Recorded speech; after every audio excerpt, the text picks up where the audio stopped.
Okay, so it's time for my first midweek vlog for July. Yay! I I had a very interesting month in June with I don't know, I liked half of the books and then didn't like others, but let's get into how July has been going so far with this midweek vlog. Starting off with the first book that I've read for this month, and it's the only book I've completed so far, which is Shadows of Self by Brandon Sanderson. Now, this is going to take a bit to explain, but bear with me because it's worth it. This is the fifth book in the Mistborn series. However, the Mistborn series is broken up into two mini-series, if that makes sense. So we've got the first era, which is books 1, 2, and 3, and then 300 years later, we have book 4, 5, and 6. So they are two completely separate eras. They are of the same world, but because it's 300 years later, we have different characters that we are dealing with. Not only are we dealing with different characters, but in my opinion, we're also dealing with a different genre because the second era is part of the Mistborn series. It is just continually being marketed as a fantasy because that is what the first era was. It is very clear, for those of you who have not read this series at all, it is very clear to see why the first era of Mistborn is marketed as an adult high fantasy series. But the second era, to me, it doesn't read as a fantasy. While there are some fantastical elements in it, and I'll probably call it a sub-genre to the series, I feel like the second era is more of a detective slash mystery series because we are following not only a brand new set of characters, but unlike what we did in the first era, in the second era we're following a detective who's trying to solve some cases, basically. So while there are fantastical elements in the second era of books for this book as well, book 5, and I'm going to assume as well, book 6, I do feel that it is much more of a mystery with fantasy elements rather than a high fantasy book with a little bit of mystery. But in saying that, when I read The Alloy of Law, which was the fourth book in the Mistborn series, the first book in the Mistborn series second era, I did not like it because there was something that had occurred over the 300 years that was then introduced in that fourth book, or first for the second era, that really threw me off the series continuing to be a fantasy. I've explained this in my review of that book, which is up here, The Alloy of Law. So if you'd like to know in a spoilery way what that was, please go to my playlist and look under my reviews for The Alloy of Law review, because I talked a lot about that in major detail. As for Shadows of Self, sorry, I'll go back a step.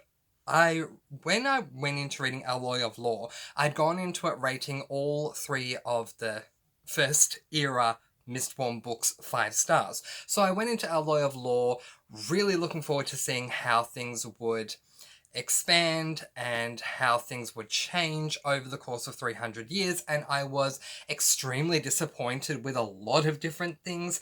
The culture feels extremely different, and while I understand that 300 years in the future will change things for sure, I felt that the bare bones would still be there, but they really didn't feel like it at all. It felt like I was picking up a brand new series. I was disappointed with The Alloy of Law and I ended up giving it 3 stars. But this book I went into really not expecting too much at all because of my big letdown with The Alloy of Law, that I actually walked away with this book much more happy and extremely satisfied, much more satisfied, I would say, compared to The Alloy of Law, because there are things that come up in this book. I don't want to give anything away, but there are things that come up in this book that are very reminiscent of the Mistborn first era, and the link is much more much more prominent. It's much more easy to see the link in this book than it was in book 4. As I said, book 4 felt almost completely detached. It felt like that book 4 was hanging on to the rest of Mistborn by a string, and that's all that was binding it together, where this book felt much more attached to the first era, which I really appreciated. So I enjoyed myself with this book, surprisingly. I went into this book thinking, oh gosh, I'm not going to like this, am I? And I came out actually liking it. I didn't give it 5 stars, I gave it 4 stars, but I have to say, I'm in a much better space now for book 6 than I was after having read book 4. So book 5 was a massive improvement for me over book 4, and I really appreciated that. But let's move on to the second book that I'm going to discuss with you guys, because I have not finished this book. I'm about halfway through, and that is both of these books. Sorry, just before I go there. So Shadows of Self, as well as the book I'm about to show you, I was meant to read in June, but because of a few things that occurred in June, I was unable to get to them, so they got pushed over to this month. So both of these books were carryover books rather than books that I was always planning on reading in July. But anyway, the second book that I moved on to was this book, the 5th book in the Vampire Academy series, Spirit Bound. Now, actually, before I go into talking to you guys about this book, here's a little bit of interesting information. These 2 books, you would think have nothing in common, but for me personally, they both do have something in common. This book, as well as book 6 in the Mistborn series, was bought for me by my mother for my birthday. So thank you, Mum. I appreciate that you that you enabled me to keep reading that series. And this book was brought for me by my sister for my birthday. So it's a family reading extravaganza at the moment, which is just a whole lot of fun. But let's talk about this book, Vampire Academy Book 5, Spirit Bound. Let's talk about Vampire Academy as a whole in a completely spoiler-free way, and just more my opinions of this series so far, because after this book there's only one more, just like with Mistborn, and then I've completed this series. I've completed then both series. So book 1 for Vampire Academy, I gave 3 stars. Book 2, I gave 3 stars. Book 3, I gave 5 stars because it was so good from page 1 all the way through to the end.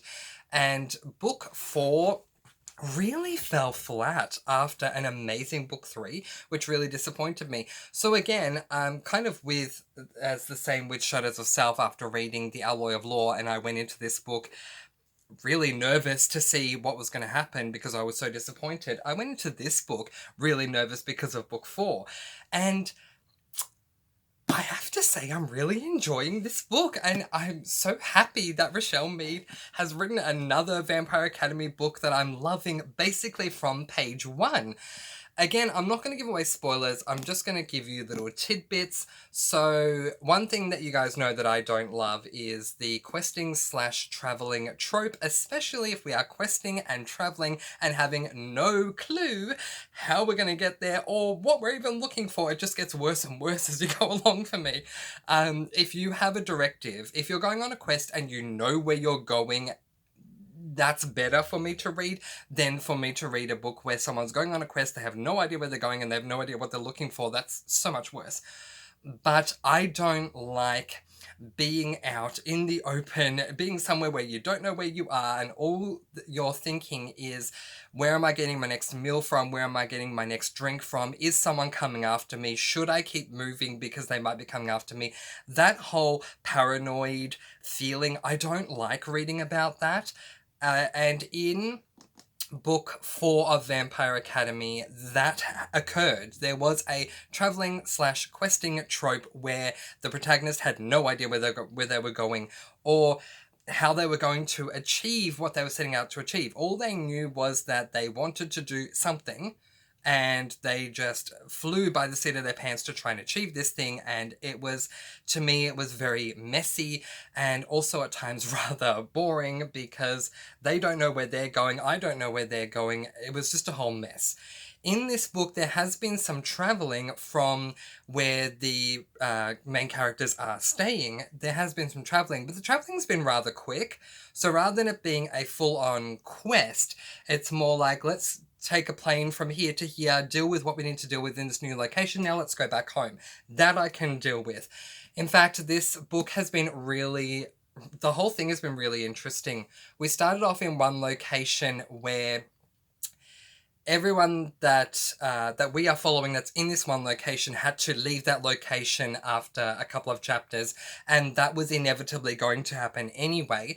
They've then moved to the second residence, and they've remained at the second residence for the majority of the time. So I felt a lot more comfortable, nowhere near as much paranoia as I had with book 4.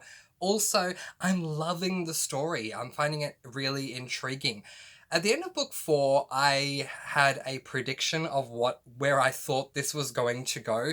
And if you have seen my review of book 4, which is Blood Promise, I had to look back there to remember what it was called. If you've seen my review for Vampire Academy for Blood Promise, and you've seen the spoilers, you will know what my prediction was, because I said it in the review. I think I'm right in my prediction, and this is one of those rare moments where I didn't want to be right, because, yeah, I made the prediction and said, I really hope I'm not right, because if that's the case, I don't think I'm going to enjoy that. I think I was right. But the execution so far of this book has been really entertaining. I've been enjoying everything about it. All of the good things that I've loved so far about this series are not only maintained in this book, but they're also advanced in this book, which I really do appreciate. The writing style is really easy to read.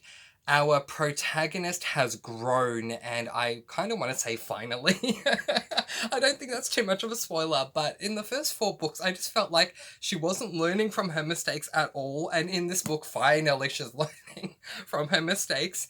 For example, whenever there would be an issue that looked like it was going to arise, the protagonist would kind of just jump in blind and try and tackle it without really knowing what to do or how to do it. Where in this book, when an issue arises, she's going and talking to other people, which I really appreciate. Finally, she's enlisting others to assist her, and it's making a massive difference. Not only enlisting others to assist her, she's done that before, but enlisting those who can actually assist her to assist her. So I really do appreciate that. Yeah, I love the magic system of this series. I particularly love the magic system of... I don't want to give away names. Okay, I'll give away a name because if you haven't read it, all you'll know is the name. I love the magic system that Adrian has. I think his surname is Ivashkov. I hope I'm saying that right, because I just remember the first names. But Adrian has magic.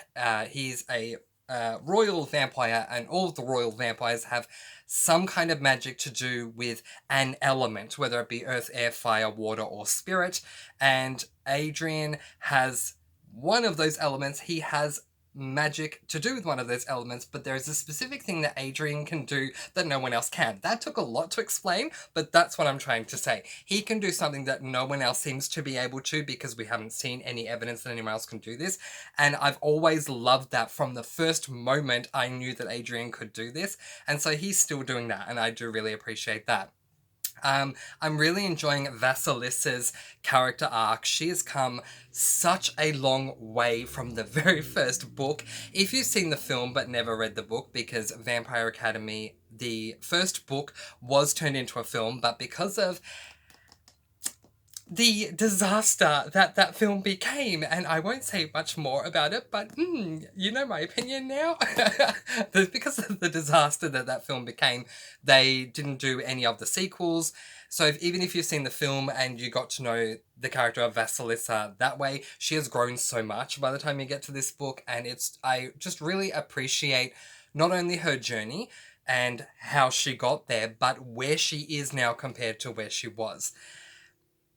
There's so many things going on in this book that I want to talk about, but I can't because I need to be mindful of spoilers. But when I do my review, I'm hoping that I love all of this book and that I can just gush about it in the spoiler section of that review. But even if I don't, I can at least say I really enjoyed the first half, because I forgot to show you guys where I'm at, and that's where I'm at. Now, I do have 2 bookmarks in here, but I always have 2 because I have one that is my daily goal. I want to get to where this one is, and this bookmark is where I'm up to. So I am 275 pages into this tome. I think it's 500 and something pages long that I don't remember right now, but it's over 500 pages. So there we go. I'm over halfway, and it's good to know that I'm really enjoying myself, considering that 3 of the first 4 books I gave 3 stars to, because they were okay, but they were only really, to me, they only caught my attention at the end because of the because of what happens towards the end of the first, the second, and the not really the fourth, but the first and the second book I found were rather meandering until we got to the climax of them, and I really appreciated them. Where with the third book, I loved it from page 1 to the end, and then the fourth book, I really had to dig deep to find something that I loved about it. So to be able to go from a book that I did not like in a series to the next book and start loving it from page 1, and I'm still loving it halfway through, I think shows a lot of growth, not only for the characters, but also for Rochelle Mead, the author, who I do have a lot of respect for. In fact, I was doing some research on her a couple of nights ago, and there is another series that she wrote, not the series that is a branch off of this series, which I don't remember what that's called, but not that one, not the one that involves Sydney and that side of things. I don't want to give away spoilers, but there's another series that she's written that seems really good, and I might go on to that when I finish with this series at the end of this month. So yeah, that's basically where I'm at, you guys. I've read Book 5 of Mistborn, and I will read the final book of Mistborn at the end of this month. I am currently reading Book 5 of Vampire Academy, just over halfway through, and I'll be reading Book 6 of Vampire Academy at the end of this month, concluding both of those series. So what am I going to be doing for the rest of this week? If you wanted to buddy read with me, or if you were just intrigued and wanted to know, hey, Francie, what are you going to be doing with the rest of your week reading-wise? Well, I am going to be taking today to get to where I need to get to, and then tomorrow I will be concluding this book, so I'm excited to see how that's going to go. And when that is done, for the remainder of Friday, Saturday and Sunday, I'm going to be picking up this book, Letters to the Lost by Bridget Kemmerer.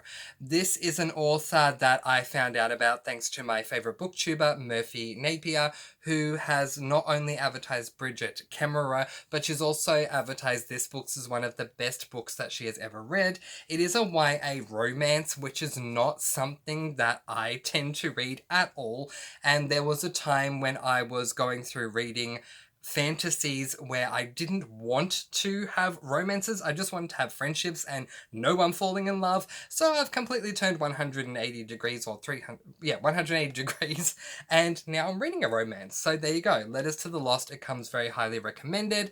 If you've read this book in a spoiler-free way, let me know what you thought of it, but I'm really excited to get to it.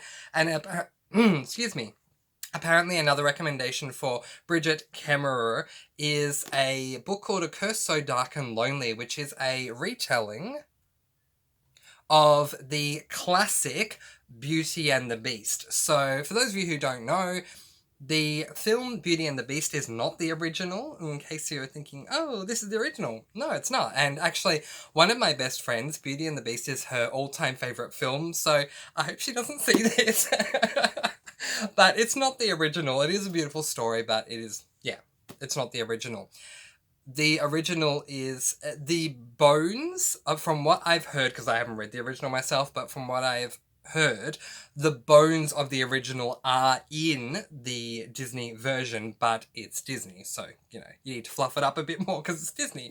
So, the original Beauty and the Beast book has been done as a retelling thanks to Bridget Kemmerer, and it is called A Curse So Dark and Lonely, and it is a book that does come highly recommended, and so I might go on to this one if I like. I might go on to that book if I enjoy this one, because I've never read Bridget Kemmerer before, But generally speaking, Murphy Napier's recommendations are so on point for me. To give you an example, one of the first recommendations that I took from Murphy was to read Mistborn, the very first book, The Final Empire, and that book revolutionized reading for me. And there are a lot of other books she's recommended along the way that I've found so amazing. So there is a difference between if she gives a small recommendation or if she highly recommends something, and she very highly recommended Mistborn, The Final Empire, and she very highly recommended Letters to the Lost. So I'm extremely excited to get into this one, and we will see how we go.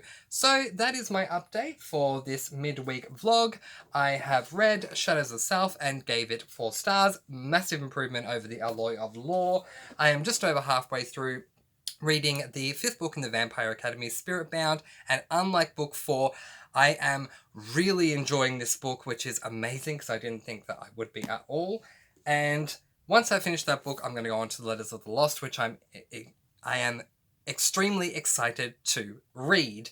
Let's wrap this up now while I still have words. Okay, while I can still talk.